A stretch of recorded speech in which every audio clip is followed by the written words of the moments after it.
The man you are looking at is Ethan Hunt. He will be your point man as usual for this situation. Welcome to Remember 64, where this week we attempt the impossible.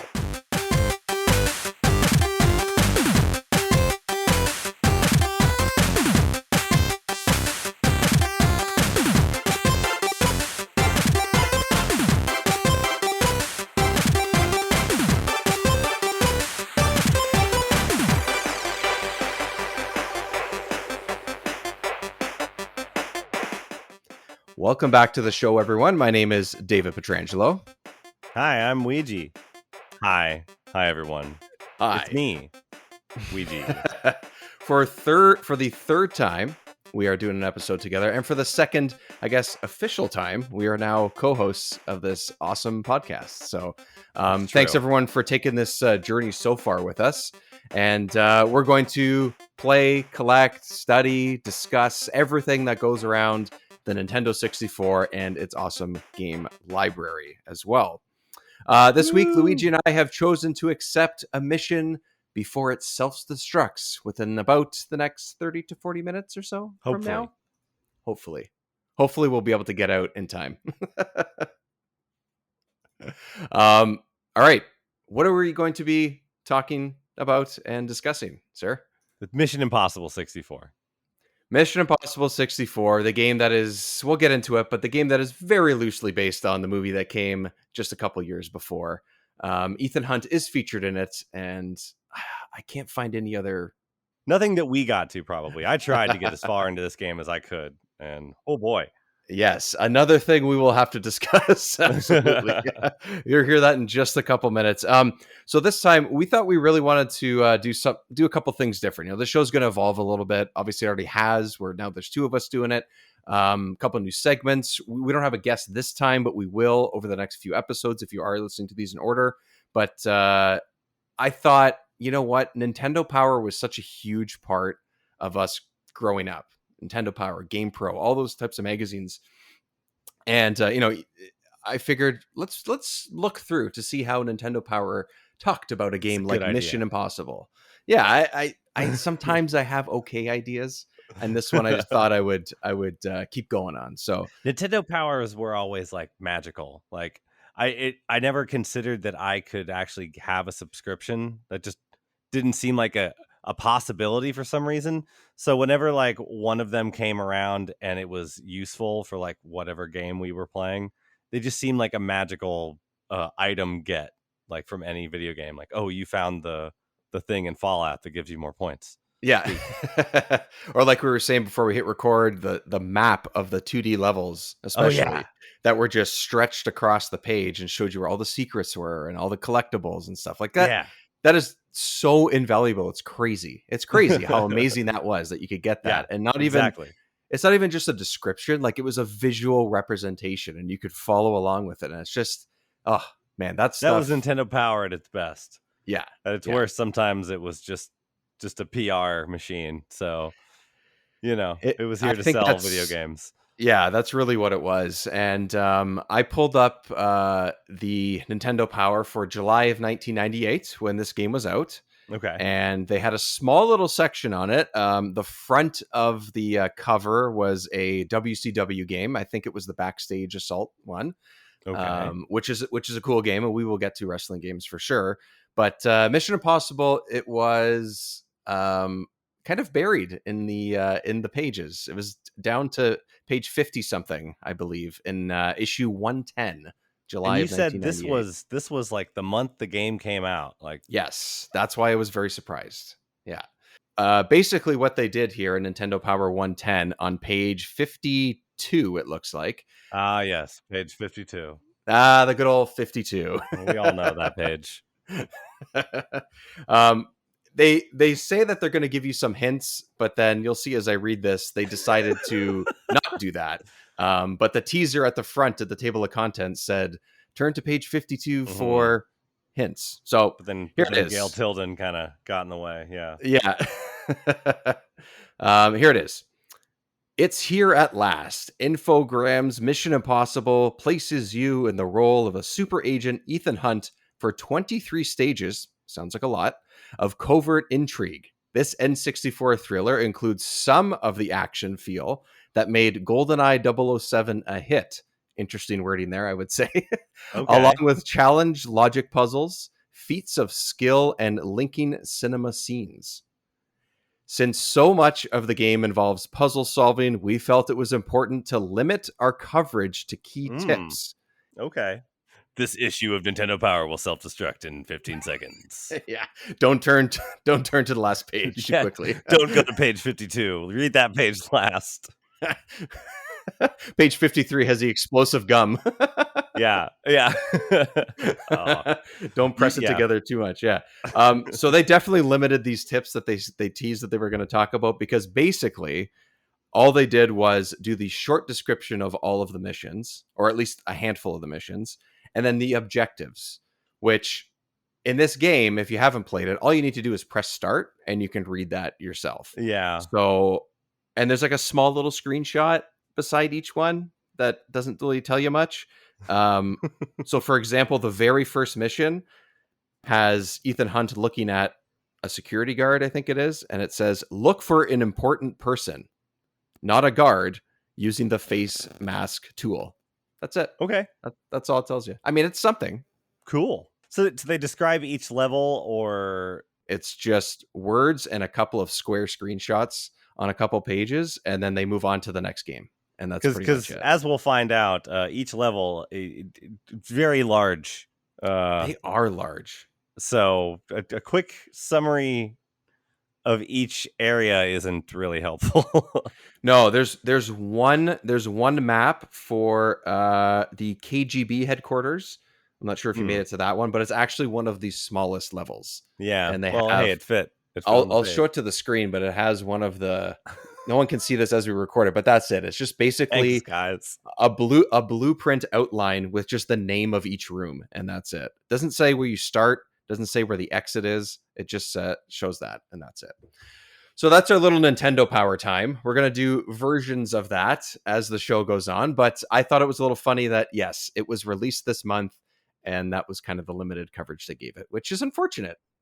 You said that you checked the next issue too, and just nothing there. No, August had pretty much the same thing with like Yeah. a couple of extra like longer tips. I just wanted to see what they did the month of, and that's all they had, man. It's so strange. That's rough.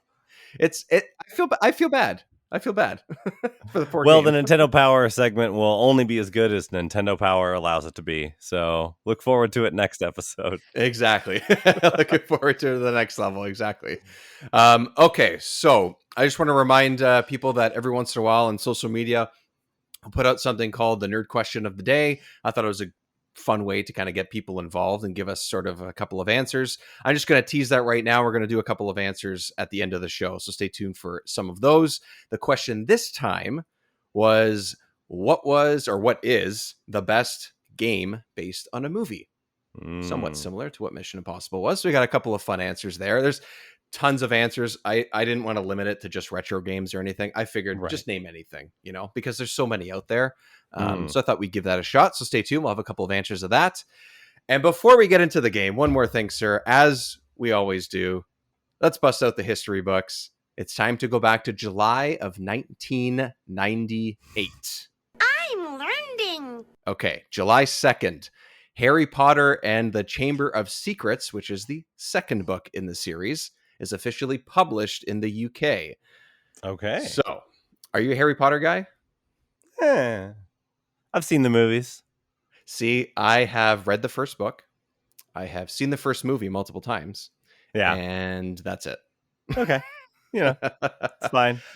Whatever. I have a distinct feeling I would like these movies. My wife loves the books. She's read them multiple times. She loves the movies.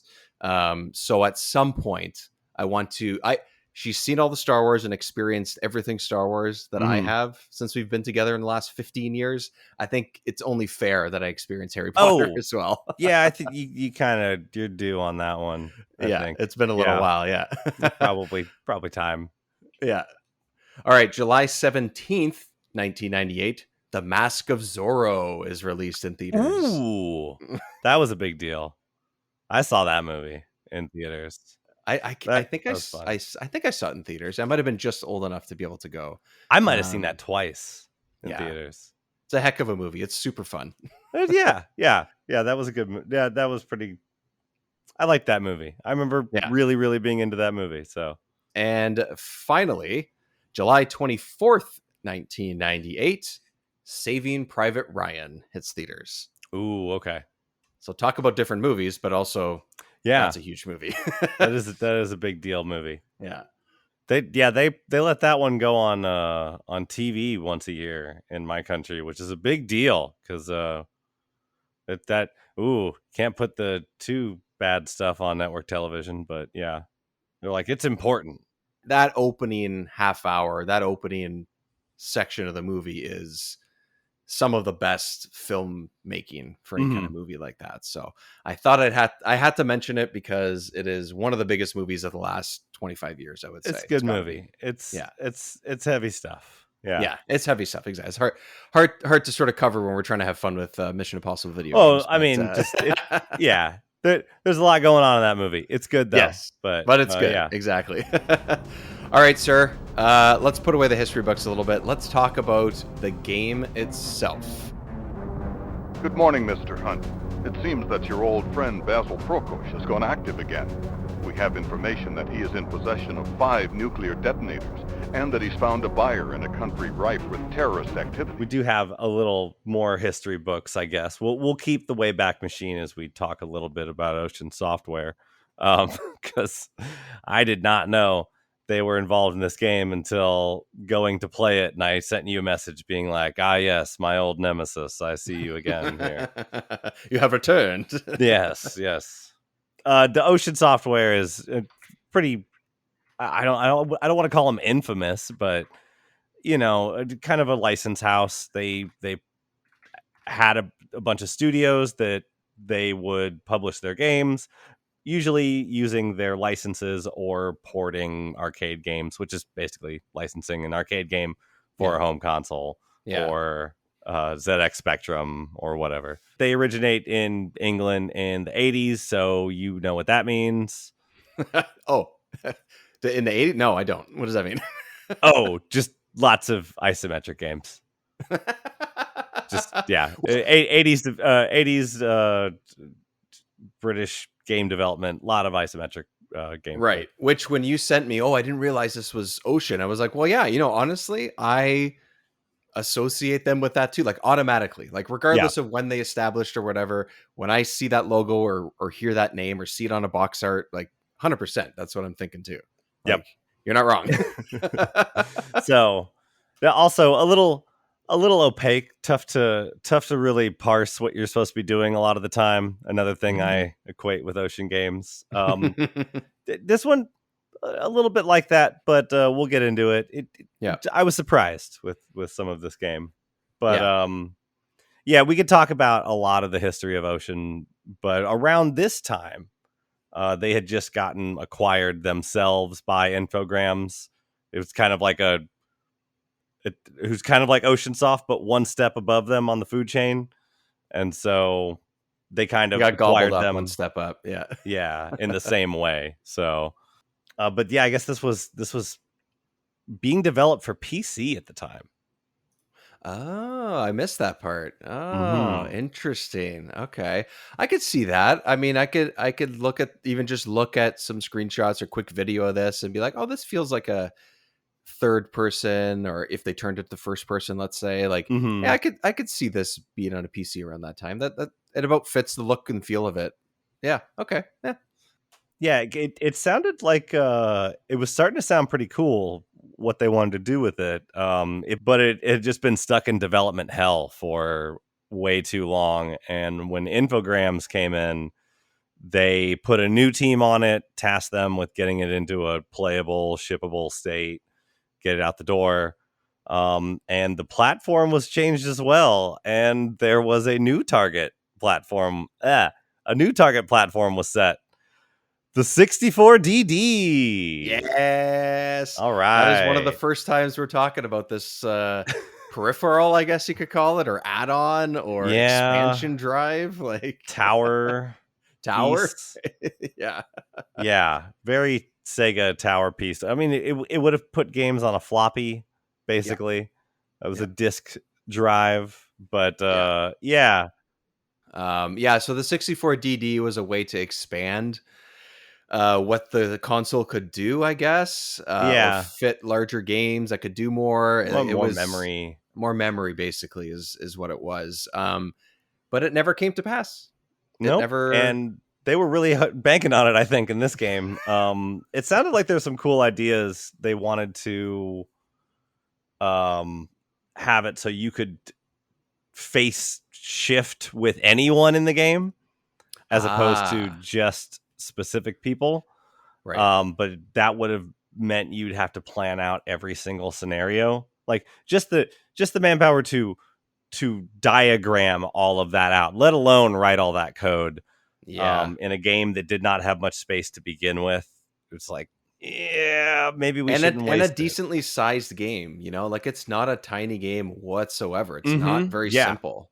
It is a much larger game than I thought it was going to be. Me too. Yeah. Absolutely. That's from what I remember. Yeah.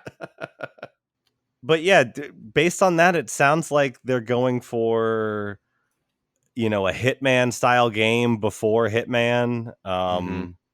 If almost an immersive sim, but these are, different levels sectioned off. But if they had, put this in one big area for the entire game, and you could have face swapped with anyone, like just thinking about it in those terms, that would have been pretty cool. But yeah, absolutely, it would have been. I mean, especially at that time, you'd be like, the possibilities are endless, and that's something that it always felt like possibilities were endless, in the 90s and all this, but it never really was endless because it wasn't possible. So not like today, obviously, which is fair enough. But if they were able to pull something like that off for something like the 64, it would have been insane. It would have been pretty absolutely sweet. Insane. Yeah. Yeah. I mean, I think you can see the limitations of the system and maybe what they were hoping for in some of like the ground effects. Did you get to a point where the smoke alarms were going off, or it looked like there was a fire going off?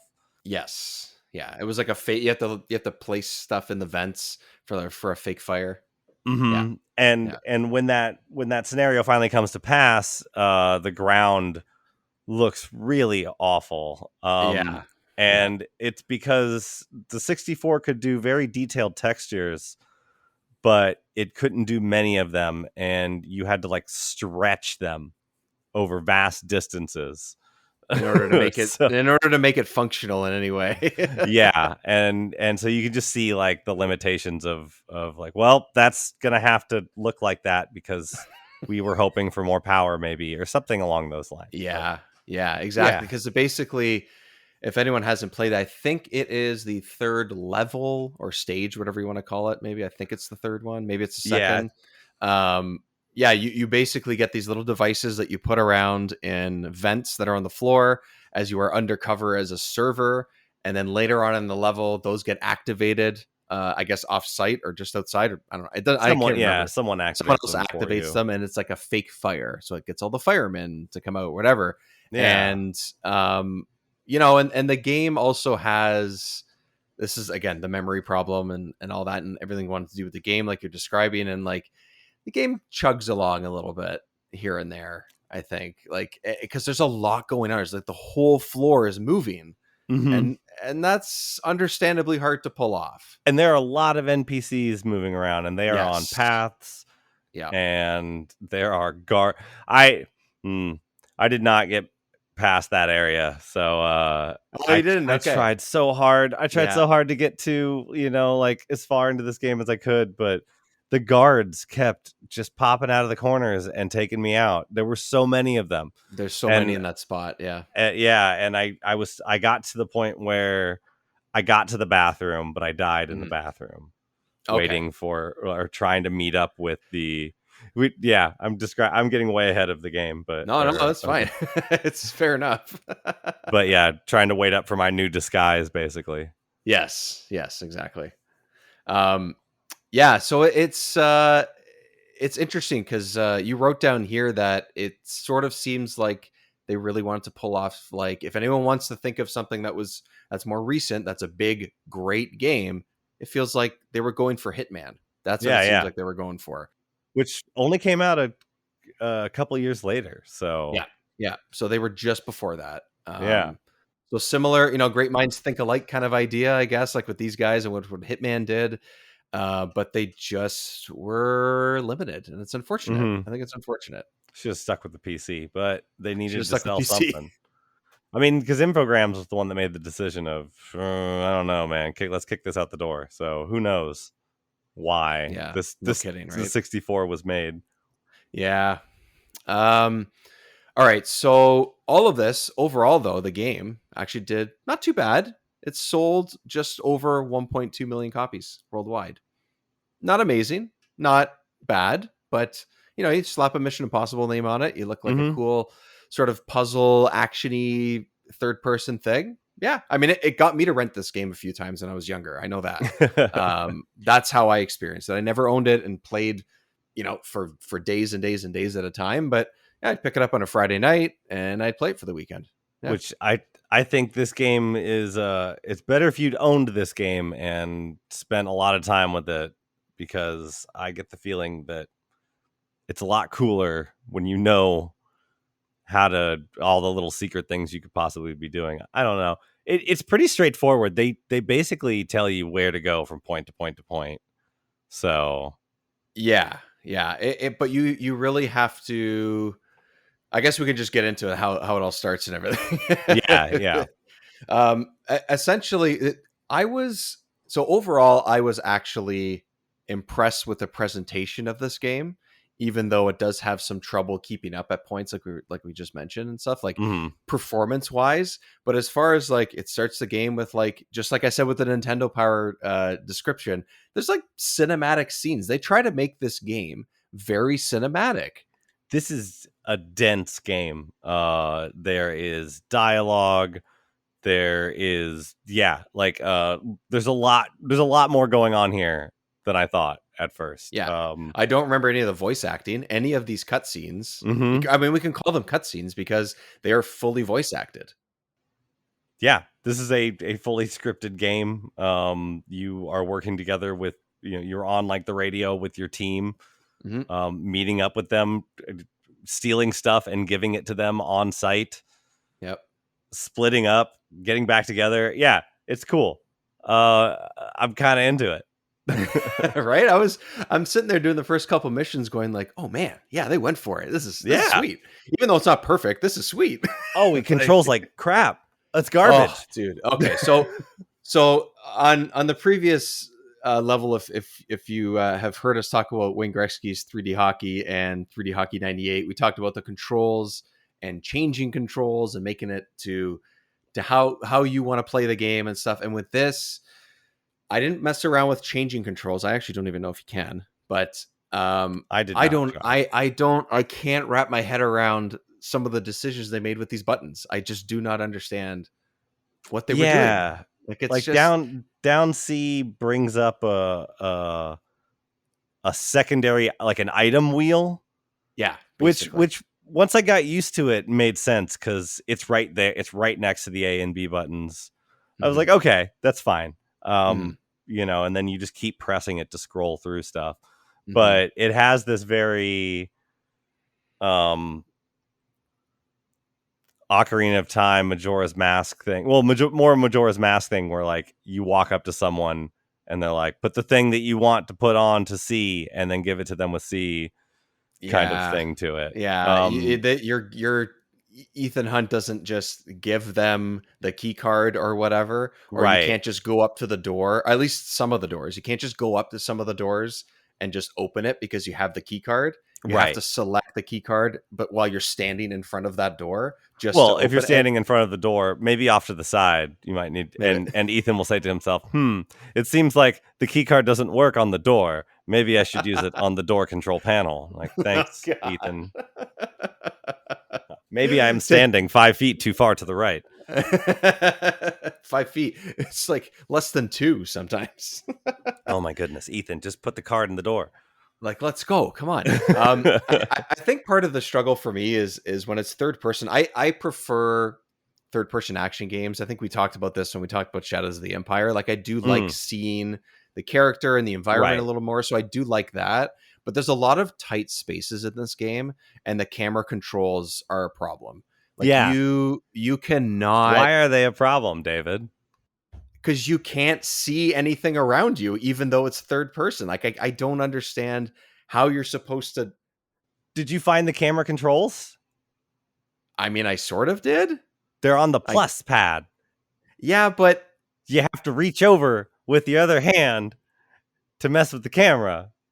yeah, It's not a good decision. no, it's a terrible decision. Why wouldn't it just It's- be? I don't know. I mean, I guess I understand why Zed is, it's Z or Zed, whatever you want to call it, is Yeah, what yeah. is the control that it That's is. fine. Okay, I said ZX Spectrum earlier. It's cool. yeah. I don't know. I'm north of the border. You're south of the border. It is what it is. It's unfortunate. I'm down here, I guess. Yeah, so it's the camera controls are not only on the other side of the controller that you can't use at any point that you're doing anything else, really, but also you can look around a corner, let's say, to sort of like, cheat the area, I guess, if you Mhm. want. But That then the was second cool. you move, the camera moves back behind you. Right. And That so was it's really like, so- cool, though. It was like a nice little built-in, peek, duck and cover mode almost. Yeah, but so I appreciate using that. I'm fine with using it. But like if You know I what I wanted to like? adjust my camera, yes, what do you like? I like this is an improvement over GoldenEye. Okay. I like that when you do bring up the crosshair and you move it, it stays where you moved it. It doesn't just yeah, it doesn't dip pop back to the middle. That's That- right. Is a great addition when you're Yes. using a 64 joystick. Yes, that's actually a really good point. I never even thought of that. That is Mm. what it does, and it makes sense. was- I mean, that's what we would be used to now, right? So that Mhm. makes sense. I found controlling the first person, if you want to call it first person aiming, to be a little bit, tough. Yeah. But I didn't actually use it that often. I would find a guy down a hallway, and they'd be shooting at me, and I would just press shoot, and then eventually 2 bullets would hit them, and they'd fall, and then I'd kill them. I use the first person mode to turn the camera. Yeah. If I was looking it away and it was just being annoying, I would hit that and the camera Just would do kind that of whip instead. around. So yeah, I didn't really use it much for tactical reasons either. Yeah. So there's a couple levels. I think it is the previously mentioned KGB headquarters. Mhm. Based on where you made it, it's just having- after that. I Yeah, think it's just having a later in great that dinner stage. party, at KGB headquarters. Exactly. Right. Like you're just another guy at a dinner party. That's Right. Okay. when the ground starts lighting on fire. There's at one point where you have a disguise of, I don't know, some general or something like that. Yeah, well, we get it. We get the ambassador, and I don't know if his name is Ade or if he's the ambassador's aide. Oh. But everyone kept referring to the ambassador every time I messed up. The ambassador's the traitor, and I was like, yes. I read ambassador's aide. Maybe my name is Ide or something. I guess. I mean, I know that's the thing. There's a lot going on, like you said, in this. So much. And it's a little bit convoluted, but at least it's interesting. You know, Yeah. like I kept appreciating the fact that they went for it, Yeah, totally. which made me feel a little bit better about the game. Like Uh-huh. I expected to go in, and sure, we're complaining about the controls, which I think are a legit problem. Depending on certain missions or certain areas and stuff, that Mhm. the way he jumps is sort of just like this little bunny hop that gets you nowhere. Ooh. There's one point in the game where you have to jump over squares on an electrocuted floor, Yes. and I was just It like, is not fun. oh my god, It is not fun at all. oh, it's so brutal. The first time I did it, I ran past the enemies because the bullets actually don't hurt you that much, and I was just basically just hopping through, just basically playing it like a platformer. Like, okay, bye guys, bye. Okay, I'm bye. outta here. And then I made it to the end. I pressed the button to sort of, I guess, open the door or whatever it Yeah, was. come on. And then the lady that's helping you runs by, and they just shoot her, and they just Yep. kill her right away. I'm just like, oh. Oh, yeah, that was again- real fun. Yeah. was So real again, happy with that. they went for it though, because in other games, potentially, or in other games that we may have played, you'd be like, oh, you beat that part because you got to the end goal. But you have to make Yep. sure that you do everything in between. And so those guys that pop out that were shooting at you, that's all RNG. They could it could be an explosion, it is most likely going to be an electrocution. And in addition to that, a guy could come out the door. Yes, So exactly. not every time will that happen. Yeah, which I thought was kind of interesting. One of the but they times, don't- every time it happened to me, where I had like a guy at 4 of the 5 doors. Yeah. Because I was tripping these left and right. Yeah. Oh, and it's crazy because they can shoot you 3 times and you would lose, I don't know, let's say an eighth of your health. Mm-hmm. And then you hit one electrocuted square on the ground and Dude. boom, there goes a third of your health. Dude, it was like, yeah, at least I would say I would put it like we're pushing 28% here. All right. It was a lot. It was. It was an excessive amount of health for each time you mess that up. Meanwhile, I'm like, this I guy's can't just cheese popping this. bullets into you. So that brings me to my thing that I was going to say about the KGB level, and then this one as well. Same thing. I put the gun away and I just ran right up to the guys and I started punching them. Okay. It's a good move. Yeah, because they don't punch you until you get close enough. And the game, again, kind of goes for, I want to call it realism. I don't know if realism is the right way to say it, but let's say you have a gun. Yeah, you have a gun in your hand and you want to go punch the guy because he's too close. You have to wait for him to put it into his pocket or wherever, his holster or whatever, and then punch. At that point, you're now behind on the fight. So I Right. start from the beginning of the level. I put the gun away. It's the first thing I do. And I just run up to these guys and I just punch them 2 or 3 times. Puh, puh, puh, and then move on. Because if they have their guns out and you run up to them while they're shooting at you and you ducking, shucking and jiving on them, when you get up in their face, they have to also put their gun away, and so you can just get set in on them.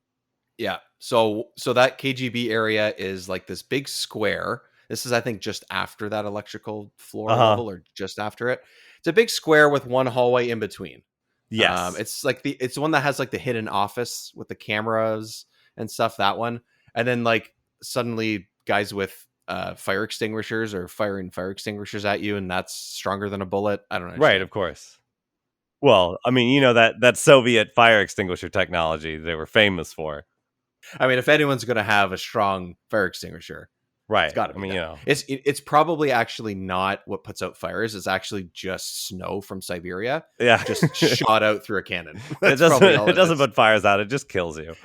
Yeah, it's just really, really cold. Yeah. And that's pretty much it. Yeah, it's basically really cold snow. That's it. But those guys kept coming. They keep populating until you finish that mission.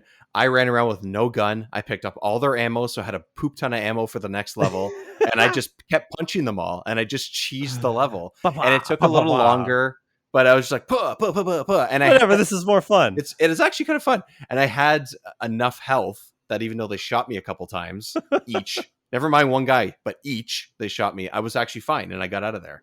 Okay. All right. So that's how I cheesed it every once in a while. But I mean, it's fair. Old games, you got to do that. you got to do it, right? So speaking of speed running, like, Dude, I actually so I was recording earlier with my Zelda show, and one of my guys and on what's there the was name of your like, Zelda show? oh, Chat of the Wild, where we review Zelda games and Zelda likes. We realized that, oh yeah, we could probably say that we are the #1 Zelda like podcast on the internet, because Yes. I'm sure there's a fight up for Zelda, but nobody else talks about Zelda likes, so we're good there. Yeah, I mentioned that I was playing through this game, and one of my hosts was like, "Oh, hey, because I tried to look up, hey, what's the speed run like, and it's an hour long. Okay. But there wasn't much activity behind the game these days. And so when he was like, yeah, No Good Citizen just ran it on hotfix like last week, like Oh, a no few way. days ago. Wow. Yeah. So I checked that out. And he's apparently from our town. He's a Smash fighting game player. Okay. Okay. But he used to run Mission Impossible 64 and has the record still. So That's crazy. yeah, I checked out some of that. It's pretty wild. A lot of running past stuff, but with the game controls. The game controls suck. That's why it would be so hard to do, right? And like you mentioned before, again, this is not a small game. These levels are large, or at least a decent amount. Anytime you go outside, these levels are big. There's all these crates around. There's multiple buildings you have to go in and out of. We did skip over the what is it? The nuclear waste dungeon cellar of the KGB headquarters. Yeah. Apparently, they keep a bunch of toxic barrels under there that we have to with fight our way through. Explosive crates right beside them as well.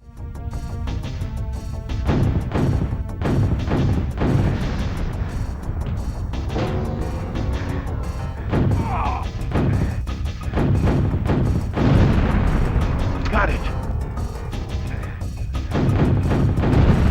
Oh yeah, Naturally. OSHA friendly. Yeah, as you do, I guess.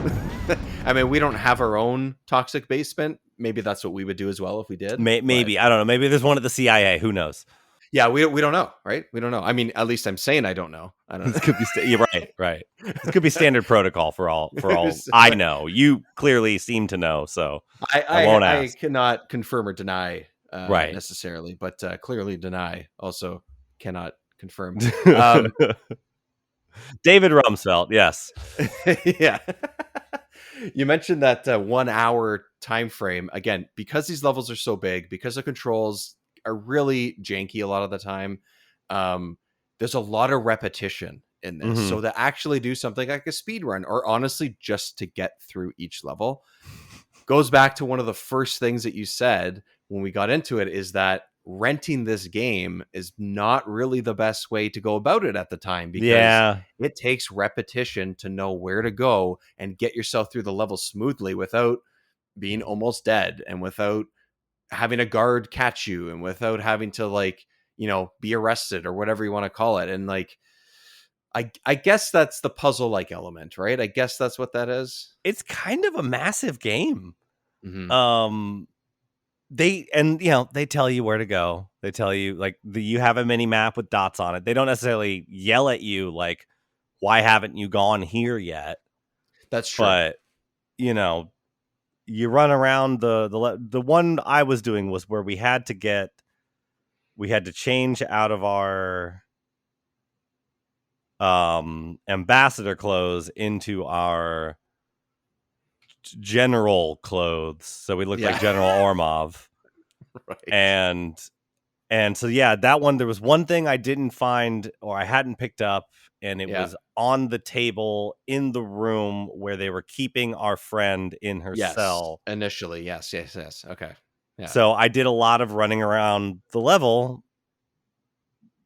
not knowing what I was doing, just looking for stuff. But no one seemed to mind. And sometimes, every once in a while, the little mini map circle in the top, which I guess is sort of like a radar.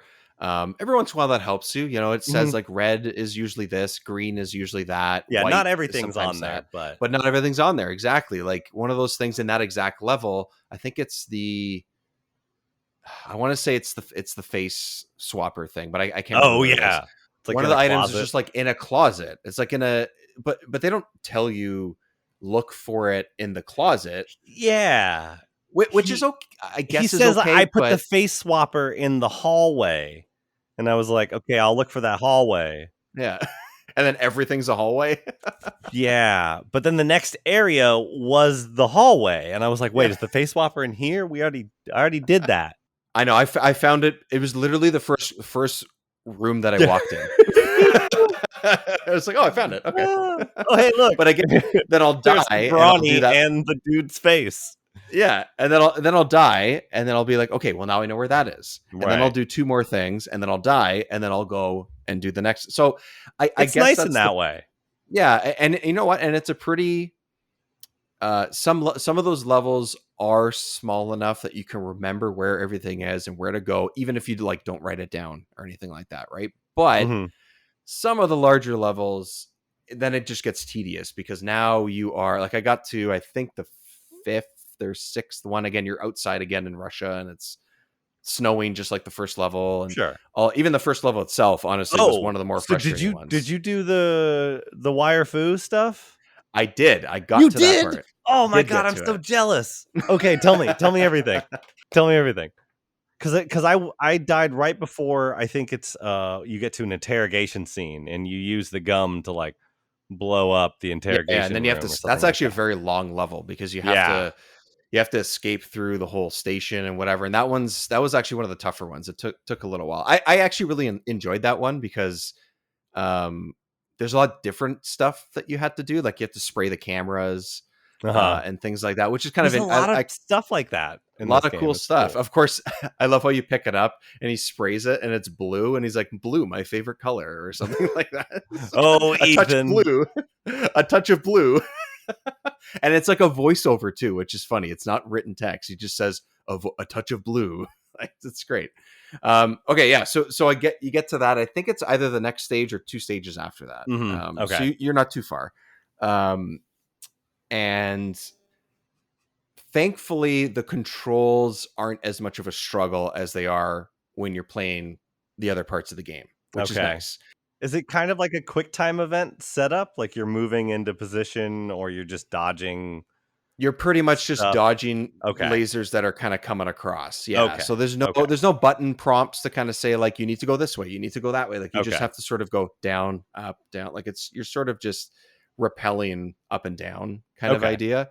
And you just make yourself, you go down to the bottom and you get to the computer like he does in the movie. It's almost played out the exact same way, except there's no sweat physics in this game, so he doesn't have Right. to catch a drop of sweat. But other than that, it's pretty good. They did a It's good funny. job, honestly. Yeah. It's funny that they made 2 blockbuster 64 titles out of these action movies that had come out 2 years prior. Yes, exactly. And I think we talked about this when we were having an idea of Music's really similar too. yeah. We had the idea of doing this game, and I go, this is great. Like, we'll get to GoldenEye, we'll get there. It's Yeah. obviously going to be a big one, and we'll find our way there. But doing a different type of action game that I only remember renting a couple times, and probably not even making it as far as I did this past couple weeks. Yeah. I honestly am way higher on this game than I thought it was going to be overall. I know, I it's am wild, isn't it? Yeah, I thought I was going to just be, and yes, again, we've talked about it already. There's some struggles with it. Mhm. Other than that, I am actually way more impressed with this game than I thought I would be. Overall. Oh, I was super surprised at how much I enjoyed an ocean game. I maybe just I gave it going in knowing that it was one and not immediately seeing. Maybe if I had like turned the game on and seen it, I'd have been like, you assholes. But I saw it like before I even got into the game. So but yeah, like it's there's a lot going on. There's like the different objectives, and it scratches this like adventure game itch, like not in a point and click way, but it's still an adventure game in here as well as action. And so yeah, it nails some of the spycraft stuff. Yes, It I nails think some so. of the action stuff too. There's fighting on top of trains later. Yes. I did see that eventually you have to go back and replay some of the levels again. I don't know. I honestly, I just think this game is. I'm impressed that it's so ambitious. I think that is the biggest thing. Yeah. Yeah. You kind of tell that it was going to be a PC game. Yeah, They had grand that wasn't meant for ambitions. this console. Yeah, I'm very surprised. I was not expecting to walk away from this game. And hey, I did not get nearly far enough into this game as I should have. But It's tough too. It's a tough game. I don't have a lot of hate for it. So, usually when people get mad at you for being like, well, you didn't play enough of it, how can you hate it? I try and beat games if I'm going to talk about them. Like, you can't always do it, but yeah, I didn't quite get there because it just takes a lot of time. It takes a lot of time. There's a lot of repetitiveness when you fail and everything. So I just couldn't quite get there. But I think I'm gonna actually finish this game. I think I'm gonna go back. I think I'm gonna go back, man. I think if anyone's listening to this right now, I'm going to wrap this game up, and in level 11 or 12, depending on when we record those episodes and depending on when I can finish this, Okay. I will discuss how this game ends and how I thought it was from start to finish, as opposed to from start to 3/4 of the way through. Yeah. I will put my word on that. I will. All right. I will keep playing it. Yeah, I look forward to it. I've enjoyed it that much, which is again such a surprise. It's weird. It's really weird. It's weird. Yeah, and they would just kind of, I think after this, the name Ocean just sort of went away. They got folded into Infogrames. Well, actually, they got folded into Accolade. Oh, And then is that what it was? Accolade and Ocean got folded into Infogrames, which eventually renamed to Atari. Atari. And Atari comes up again. which they bought Atari, Yeah. used the Infogrames name for a while, then decided, hey, we own Atari, we should use that name. And this is a different Atari. This is an entirely different Atari than the one we talked about in Wayne Gretzky. So this is Jack Tramiel's Atari. And I don't think we're going to have an Atari published game on the 64 from Atari Corp. Ooh. Because Okay, I never thought of that. they were doing the Jaguar at this point and Oh, that's driving right. that train into the ground. Can you drive trains into ground? I guess so. They I mean, found a way. Man, Jack Tramiel found a way, all right? I don't know. If you made the Jaguar, then I guess you can. Essentially. You have enough ambition and anger. Where there's a will, there's a way.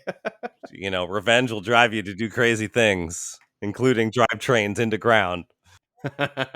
So, different Ataris. There's 2 Ataris floating around right now. Be careful. Yeah. Careful out there, kids. Yeah. choose wisely. At this era of video games and during the 64 era, you have to be careful. Whoa. Yeah. Oh, I almost played an Atari Corp game. Oh, that was close. Jeez. Oh, thank God. Atari Games man. is here. Thank God I have Remember 64 to tell me not to. Yes.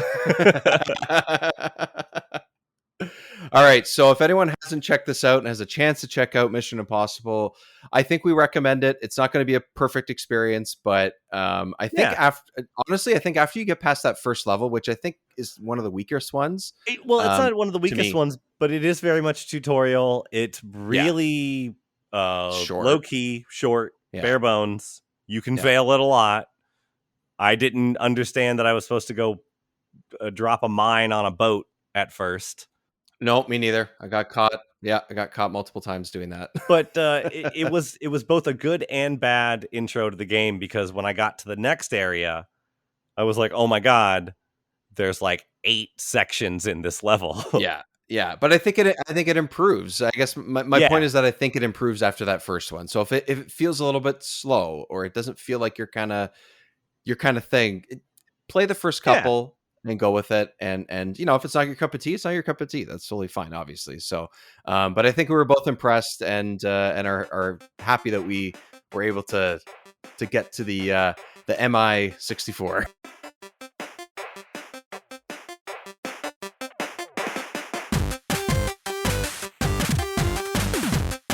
The nerd question of the day.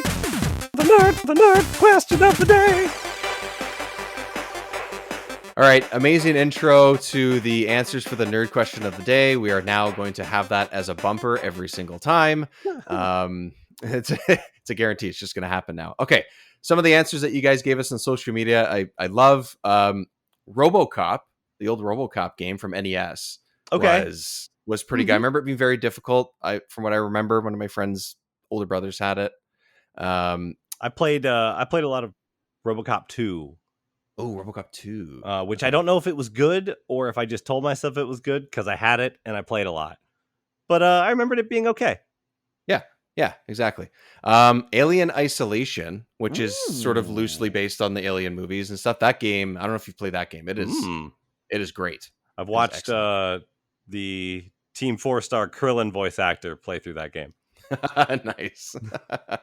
We have 3 here. And one response here from Watcher Joshua that says The Lion King on Super Nintendo, GoldenEye, which again we'll get to. Okay. And then the first couple of Spider-Man games that came out for PS2 and Xbox and GameCube and stuff, which I think were were pretty solid. Yeah, as the well. Spider-Man So, 2 people remember that one fondly. I recently have been playing Spider-Man 2018, and it is fantastic. isn't it good, man? It is. It is what you think, or what people think when they think back on Arkham City. That's what this game is. Arkham City. Arkham Not my City, Arkham favorite. Origins, those games are Yes. great, Yeah. but this game's better. It This is. is- oh yeah, It is better. Yeah. oh it's I fantastic. love Arkham Asylum. It's one of my favorite games ever. I actually think it's the best out of the series because by it's- far. because it being contained. I It think knows actually what it just is. works better. Yeah, it knows what it is. I really exactly. I really enjoy flying around Gotham and Arkham City and having Mhm. fun, but and it's cool just to get into random fights and stuff, but Yeah. it's just not as good as Arkham Asylum, man. Yeah. The most recent Spider-Man game is, I don't have a PlayStation anymore, but I had a PS3 and 4. It is one of, if not the only game that I platinumed because I wanted Ooh. to do everything in that game. So you basically have to play the whole game, do all the add-ons and collectibles and Mhm. all that kind of bullshit that comes along with those types of games. Oh, yeah. I could see Um, myself doing that though. yeah, and then you have to play it again on the harder difficulty, Mm-hmm. which doesn't give you any Spidey sense and all that when you're fighting. Oh, Very similar to what the Batman games do, where there's no indication that. So it does a lot of things like that, and you can only Son of take a a few bitch. hits, and that's it. But you just have to Okay. go through the story. You don't have to collect anything again. But the fighting's so Okay. fun, swinging around. They did such a good job in that. So many people have played that game now. I'm just sort of like preaching to the choir, but it is an excellent game. It's an. I've excellent only game. I've only owned a Sony system fairly recently, and so Yeah. I have one platinum with the Astro Bot game for PS5. I want to try those games so badly. Oh, so good. I heard they're amazing. Such they're a just charming amazing. game. I love it. Oh. I had to platinum it. But then I am like one thing away from platinuming a different Insomniac game, which was the Ratchet and Clank reboot. So Oh yeah, the yeah. most recent one. Yeah, something about Insomniac games, man. They're pretty good. This is my third one. I played Sunset Overdrive and Yes, Ratchet so and Clank. good. Yeah, So- Sunset Overdrive is now on Game Pass, which is when I played it Mm. just a year and a bit ago. Yep, It was me awesome. too. And Yeah. that is a video game, man. Yeah, It was a that good is game. that is a video game. Oh, yeah. So exactly. play an Insomniac game wherever you find them is what I'm saying. Exactly. And look forward to our next nerd question of the day as well. We'll come up with something. So until that time, patreon.com/remember64show. You can help us choose what games are going to be coming up forward as well. And we're going to try and find guests and get more discussion going on with that. Yeah. Also, I have been putting out mini episodes in between, because these episodes are every 2 weeks. The weeks in between, I'm talking about all the other games that I've been playing. Most recently, I was away for a week at a cabin or cottage or whatever you call it where you're from. And I played a whole lot of Game Boy and Game Boy Advance games, including something that was Pokemon related, but is not one of the mainline Pokemon games. So it was Pokemon Pinball, and it's amazing. Just so you know. Oh, it is. It's amazing. True. It's awesome. It's one of the best Pokemon games. Fight me. It's one of the best-selling Game Boy games. It's so good. It's excellent. It has a Rumble Pack, man. It has a Rumble Pack. Come on a Game Boy. Get on board. Yeah. Come on. Okay, so those are out there as well.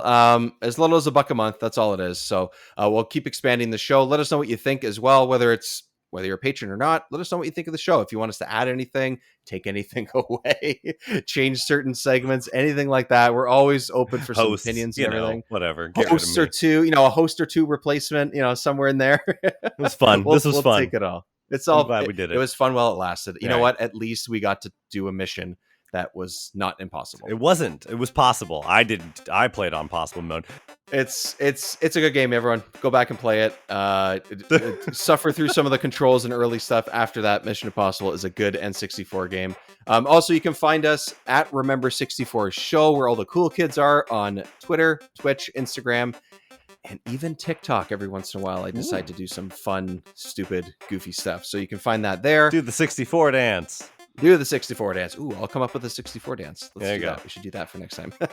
And if you want to let us know about the show, you want to see what's coming up next, you want to give us a shout, all on social media, no problem, or email us at remember64show@gmail.com. So easy to find there. Everything's kind of under the same name. And until next time, stay pixelated, my friends.